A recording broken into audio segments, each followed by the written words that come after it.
NMAX version 1 mga katropa, galing pa sila ng Zambales sir, ano? Palawig. Zambales, Palawig. So medyo malayo yun sir, ha.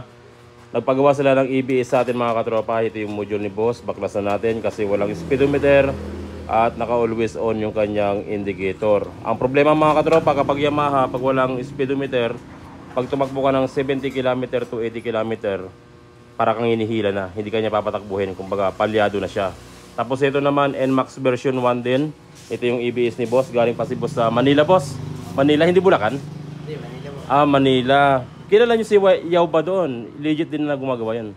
Sa Tondo? Ah, hindi. Ah, okay. So, mayroon tayong legit na gumagawa doon si Yao ba? Taga Tondo siya.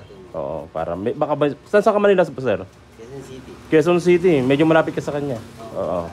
Ang problema ng motor ni boss mga katropa, naka always on indicator, pero meron siyang speedometer? Meron speedometer si boss. Tinanggal yung fuse, okay? Tapos isa pong problema sa EBS ni boss ay yun, hindi matanggal yung kanyang kanyang piston. So napaka-importante rin kasi matanggal yung piston para mapagana niya yung preno. Magkaroon siya ng function na kapag nag-on yung kanyang motor, siya yung magpapump ng preno. So napaka-importante ito. So, pagtiyagain natin, ibabad mo muna. Pagtiyagain mong tanggalin yung piston. Tapos ito naman mga katropa, EBS din ang problema niya. At yung ni boss ay naka-bypass na. So gusto ni boss ibalik sa dating EBS yung kanyang motor kasi naka-bypass na siya. Taga Zambales din to? So parehas pa lang silang Zambales ni boss. So from bypass, ibabalik natin siya sa EBS. Nasaan yung bolt ni boss? Ito yung kanyang bolt. Ayusin natin. Sariwa pa naman yung bolt nyo. Sayang binaypass.